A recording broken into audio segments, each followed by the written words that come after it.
It seems like anthology shows are starting to have a bit of a resurgence lately, with the charge mainly being led by the popularity of Black Mirror. As much as I love Black Mirror, hell, I wrote a 46-page report about it for my college course, and that may be converted into a video at some point. But the fact that Charlie Brooker writes the majority of its episodes can lead to them relying on the same technologies a bit too much. Still a great show though. But the point is, what if the anthology format was taken further, with different writers for the episodes? And what about if they each had a distinct visual style as well? Well, that clumsy segue brings me to today's topic. Recommended to me early on this year by a friend, Love, Death and Robots is a series made up of 18 different animated shorts, mainly adapted from short stories and curated by David Fincher. And today I'm going to be taking a look at each of these shorts, and in the name of needlessly complicating things, I'm also going to rank them from my least favourite to favourite. Obviously this is just my opinion, so feel free to disagree, and let me know what your favourites are and why as well. Also, spoilers for each of the episodes, because some of these do rely on surprises, so you've been warned. Anyway, let's get started.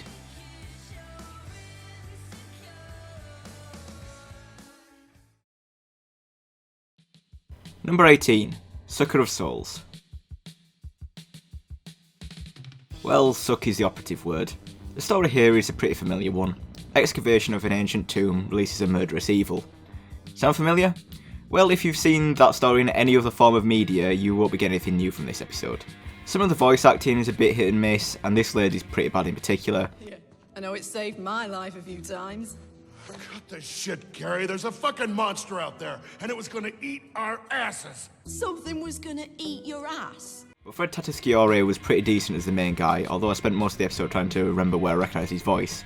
Soldier 76 and Damon Baird, incidentally. For a bit of praise, I like this little section where they check their supplies. What's the state of play with our ordnance, Gary? Not particularly tickety, to be honest. Weren't expecting gunfights with angry vampires. We've got 2 boxes of ammo for the P90s, 4 magazines for the sidearms, shotgun, couple of old battle maces, bottle of 2,000-year-old wine, and I got a smidge of C4, if it helps. Why? Why do you have C4, Gary? Cave-ins? But that's about all I have to say about this one. A lot of the jokes don't land, which makes this one of the few shorts from Love, Death and Robots that kind of drags, even with a runtime of just over 11 minutes.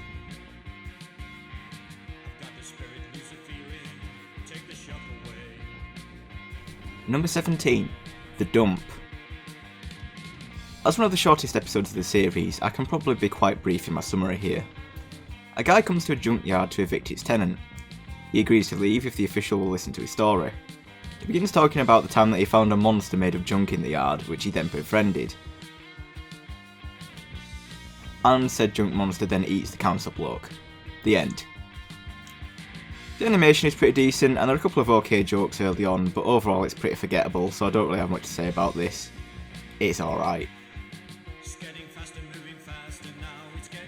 Number 16, Fish Night. Now this is a disappointing one. You'll instantly notice a cel-shaded art style, which put me in mind of a Telltale game straight away.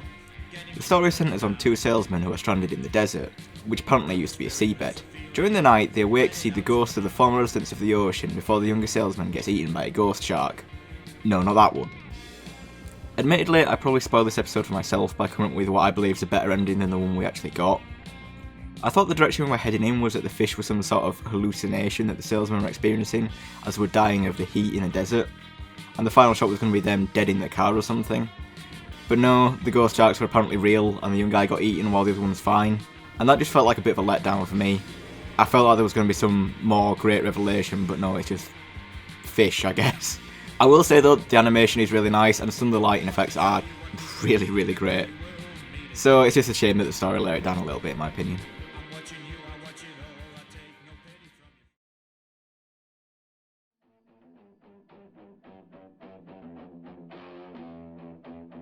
Number 15, Shapeshifters. Have you ever wanted to combine American Sniper and Twilight? That's probably a bit unfair, but I find the comparison quite amusing. Anyway, Shapeshifters features 2 American soldiers in the Middle East that are also werewolves. Right then. The majority of the story of this episode focuses on the discrimination that the 2 doggo boys face, but I find it a bit hard to buy into personally. I know it's a very well documented part of human history to be a massive dick to people that are different to you, but these guys pretty much solve all the problems that the squad faces, and they seem to save everyone else's lives on every mission. I just find it a bit difficult to believe that they get this much hatred when they are literally just doing all the work for everyone else. Maybe I just have a bit too much faith in humanity, who knows. The thing that hurt this episode the most in my opinion is the fact that pretty much every character in this episode is quite unlikable, and unfortunately that just makes it quite hard to care about their fates. And it's a shame as well, because this is probably one of the better examples of a realistic style of animation in this show. There's not that much of a creep into the uncanny valley like there is in some other episodes, but overall the characters especially just kind of put me off. There was a sick werewolf fight though, so you know, that's good. Number 14, When the Yogurt Took Over. I mean, the title kind of sums it up really. The voice of Kif from Futurama talks about how humanity signed over the earth to a sentient bowl of yogurt. If that idea amused you, then you'll probably get a chuckle out of this episode, but they do about as much with that concept as you possibly could in the comedic setting. The combination of the fairly silly concept and the animation really makes me think that this is the sort of thing you find on the front page of Vimeo or something. It's not a masterpiece by any means, but it's short and it's fairly amusing, so generally positive.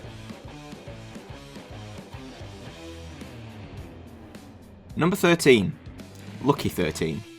Because of course I was going to do that. Again, it's not a tremendously original story here. A pilot is given custody of a supposedly cursed plane that returns without its crew every single mission. The new pilot bonds with the plane and suddenly it's a lucky charm. The plane's AI ended up sacrificing itself in order to save the pilot. Lucky 13 is a bit forgettable, but it's well put together. The aesthetic of the army reminds me a bit of the USMC from Halo, and I could kind of see this as one of those animated shorts that Halo used to do back in the day before the series went a bit.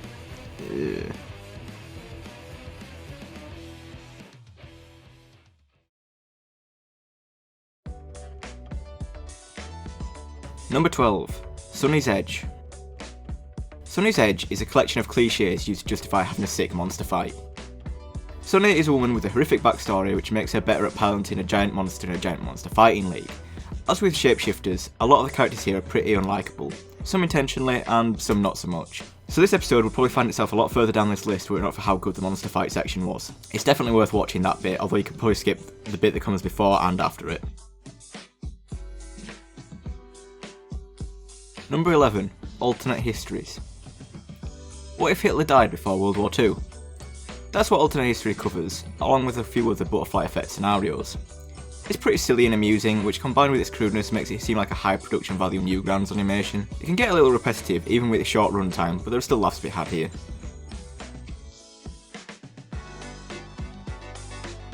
Number 10, Blind Spot. Blind Spot is essentially a Saturday morning cartoon with swearing. The episode follows a crew of cyborgs robbing a convoy, and from that description you can probably already decide whether you'll like this or not. The banter is all generally pretty entertaining. However, the downside of this being a one-off as opposed to an actual cartoon is that there's no time to establish the characters, so they all come off as being the standard archetypes we'd see in this sort of show. We've got the charismatic leader, the funny one, the sassy lady, and the rookie. That hurts it a bit. Still, it's a fun diversion, and it feels quite different to everything else in this series.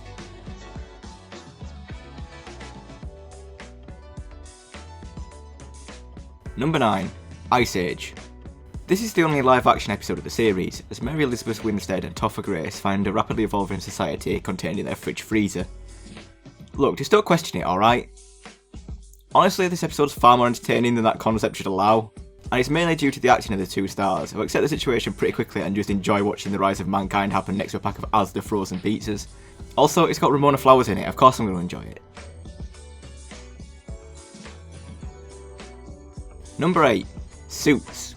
For a change, we subverted a cliche instead of just doing it in this show, as with a twist on the classic ranch defending his cattle from predators, because now he's got a sweet ass mech suit and he's fighting the bugs from the Starship Troopers.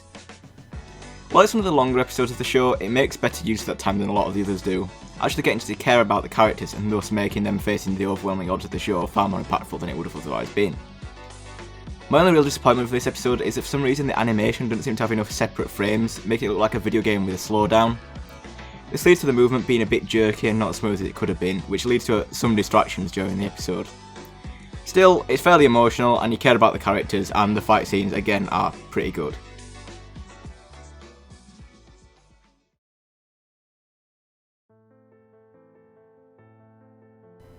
Number 7, Secret War. If you enjoy depressed Soviets fighting monsters, this episode is going to be a treat for you. Tonally and aesthetically, this is very similar to the Metro and Stalker game series, so if you're into those, you'll probably love this. The story is well done with a great action climax, and again, some of the best realistic animation of the show so far. The battle finale is something to be seen and works as a great ending for the series if you watch it in the order intended. Number 6. Zima Blue. I'm not sure if it's just me, but this episode immediately made me think of the original Star Wars Clone Wars series, to the point where I'm wondering if it was the same studio. It's all very stylized, which can lead to some amusingly horrific body shapes. I mean, come on, look at that, she has bloody gazelle legs and shins longer than her entire body. The story itself gets pretty arty and maybe approaching pretentious, but in my opinion, the ending saves it. The closing few minutes of this episode are some of the best this series has to offer.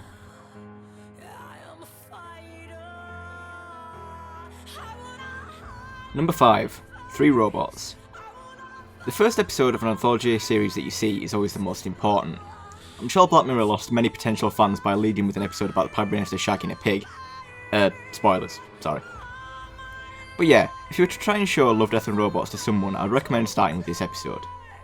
3 Robots follows, shockingly enough, 3 robots on a tour of a post-apocalyptic Earth, discussing how illogical human behaviour was. The episode is entirely based on comedy, and thankfully it's genuinely really quite funny. I can't remember seeing a single joke that didn't land, which is a rarity in this sort of show. It's a far better introduction to the show than the actual episode 1, Sonny's Edge, with the jokes over a dark undertone easing into some of the more messed up stuff that comes.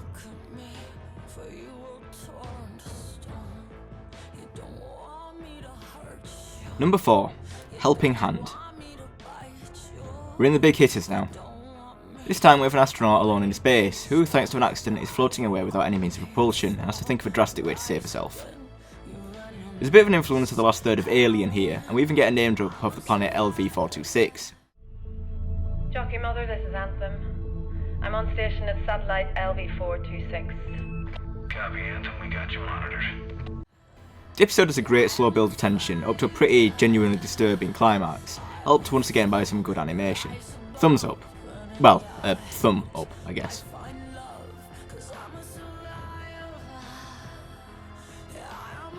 Number 3. Good Hunting. I found ranking the top 3 really difficult, and honestly I'm still not entirely sure on the order that I've decided on, but I'll try and justify it when we get to the number 1 spot. Anyway, Good Hunting opens with a father and son hunting down a shape-shifting monster that's preying on a local village by enthralling its men. While his father is fighting, the son meets Jan, the daughter of the beast, and begins talking, before distracting his father and allowing Jan to escape. In the years after both of their parents' deaths, the two bond, while the landscape begins to change thanks to the magic of colonialism.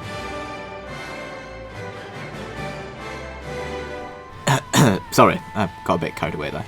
The Brits bring steampunk technology with them which Liang adapts to, but prevents Jan from transforming to original form, and leaving her nearly defenceless to the brutality of the modern world. This is probably the single best story of the series, and it gets far more disturbing than the bits that I described, and frankly there's not much footage that I'd be able to show from the second half of this episode on YouTube. The episode feels like a way more adult version of Samurai Jack, and definitely could work in a longer form, whether that was in a film or a short series, but I would certainly be interested to see this story expanded on.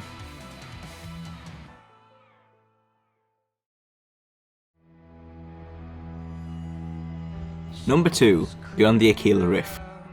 This episode is exactly the sort of thing that I hoped for from this series, being the most Black Mirror-like in tone. An ill-fated spaceship crew find that they have been in stasis for far too long and on the other side of the galaxy from where they should be, with the time difference meaning that more than likely everyone they knew back home has died of old age. The captain at least wakes up to a friendly face, and as an old flame has met the same fate as he's also stranded here. As they rekindle, he begins to notice things not adding up before he gets a confession. His old flame is in fact a projection made by the giant alien spider that is keeping him hostage. Whoa. This is one of only 2 episodes that approach Black Mirror's signature gut punch twist, in this case punctuated by the fantastic choice of song which should hopefully be playing in the background right now. My biggest criticism for this episode lies with the animation however, as it suffers far more from the uncanny valley effect than any other of the photorealistic episodes, with some of the characters frequently looking a bit unnatural. Apart from that, it fully deserves a spot on this list. It is fantastic.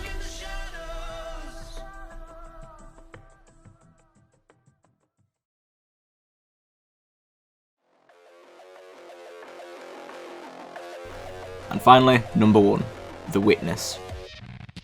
On to the winner.